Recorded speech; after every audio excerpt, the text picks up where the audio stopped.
friends, it's Gwen. Welcome back to my channel. Today we're going to be chatting about my Book of the Month collection. I have been a subscriber of Book of the Month since January 2018, and in that time I have accumulated quite a collection. I have done several other Book of the Month book videos over the years, but in this video I'm going to be showing you all of the current Book of the Month books that I have on my TBR, and I'm hoping that you can help me whittle it down / help me prioritize some of these, because one of my goals for 2021 is to read 12 Book of the Month books. Now, when you see how many unread I have, and considering I'm still subscribed and I'm going to be getting new books, it may not sound like a lot, but I'm hoping by setting it at 12, I'll probably read like 24 or something crazy like that. But I'm here to show you all of my unread Book of the Months, including this month, January 2021.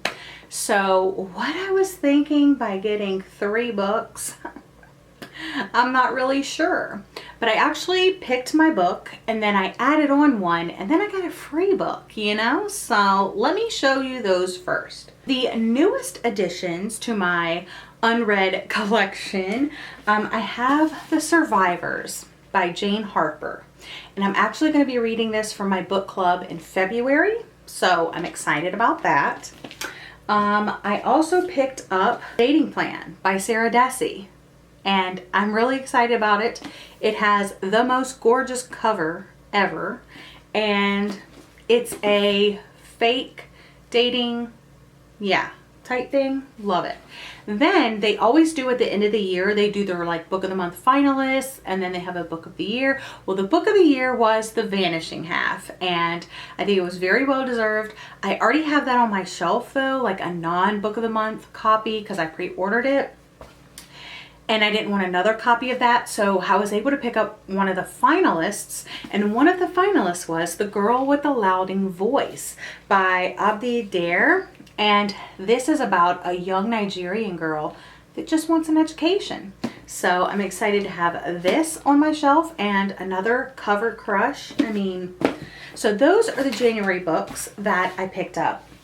Now let's go ahead and jump into backlist titles. Some of them are ones that I have purchased, like using my credit or as an add-on, and then some of them, like this one, is ones that I have picked up at my local book exchange.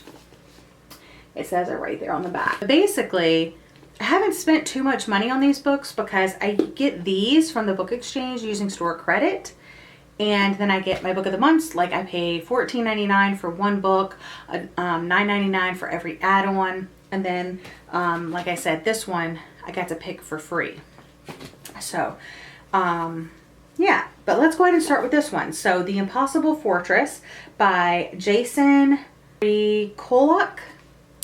And I don't remember too much about it except for it being about video games or something like that. So, yeah, this is from April 2017. So, quite an old one. Then I have Lillian Boxfish Takes a Walk by Catherine Rooney. So again, remind me if I should be putting these on the back burner, if I should get rid of them and trash them, or if I should prioritize them.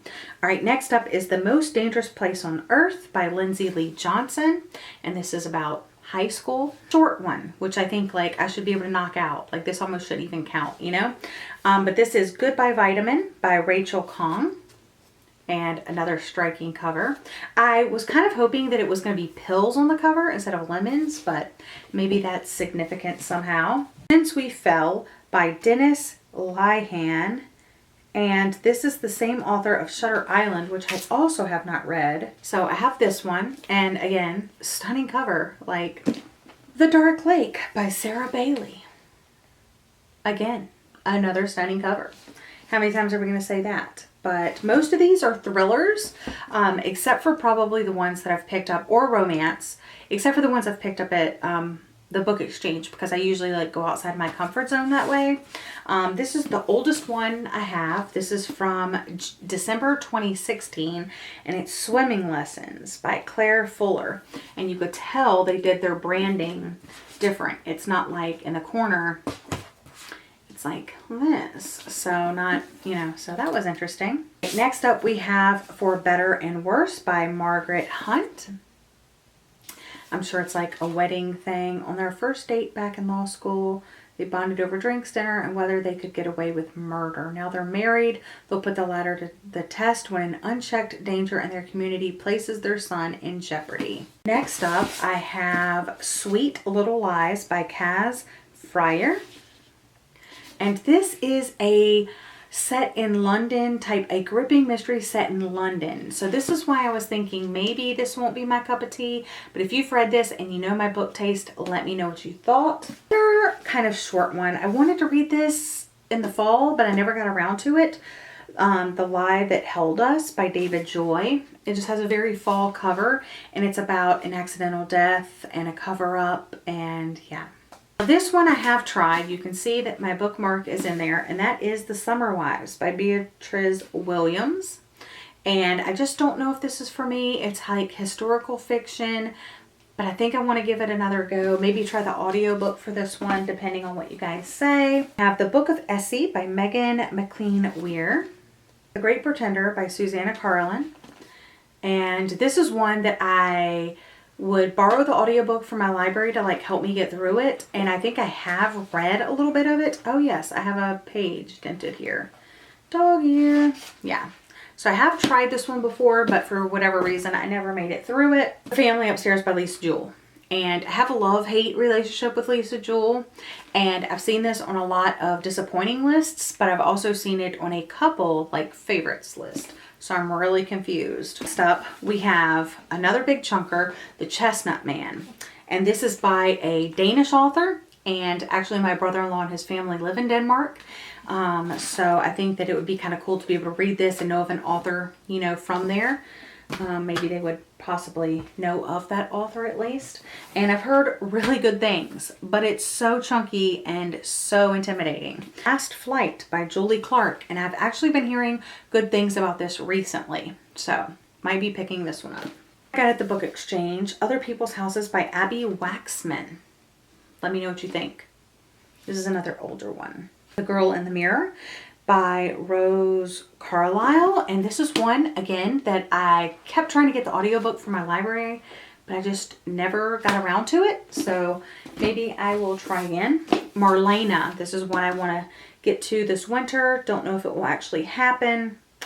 I feel like this is one of the older ones too, because again the book of the month symbol is not quite the same. It's very small compared to the modern day.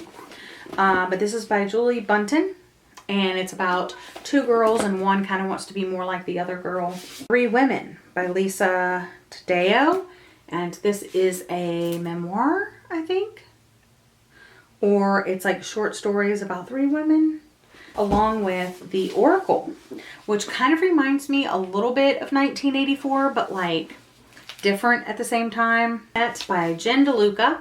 A rom-com, enemies to lovers, set in a Renaissance fair. The Whisper Man by Alex North, and The Shadows by Alex North. Now, I previously did try this one, The Whisper Man. Don't know if I have a bookmark in here. Yes, I dog-eared. Right here, chapter 2, So Bored after just... Or is that just where I dog-eared something? I don't know. I definitely did try this before, and I was entirely bored. And then there's this one, and I know people like these, but I don't know if they're for me.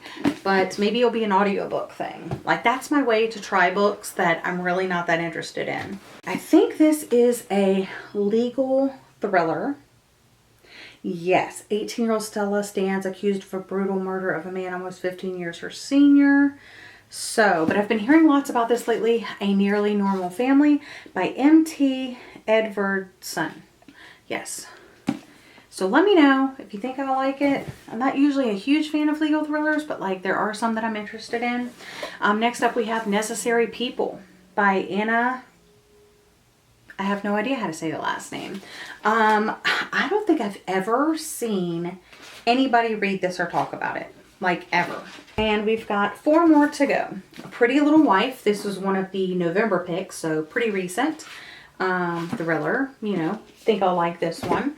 And another one I picked up at the book exchange, A Good Neighborhood, which is so funny because after I picked this up and talked about it in my book haul, people were like, "Ooh, I hated that book." So I don't know what that means. Happy and You Know It by Laura Hankin. This is another newer release, like 2020. It came out in May 2020, but I have seen some people recently reading this. Don't remember their thoughts though. But there is a veteran in here, veteran mom Gwen. And I'm like, okay. And then the last one, which I have tried to read not once, but twice. And that is Anna K by Jenny Lee. Again, gorgeous cover. Still has the bookmark in the beginning. So I don't know where I read up to, but yeah, so they do have a list of people in order of appearance, and yeah, I don't remember the first freaking thing about it.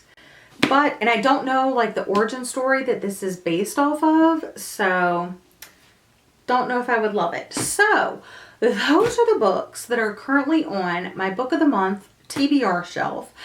Basically on my main bookshelves, I have like a red shelf of Book of the Month, and then an unread shelf of Book of the Month, and these were all from that unread shelf. So let me know what you think.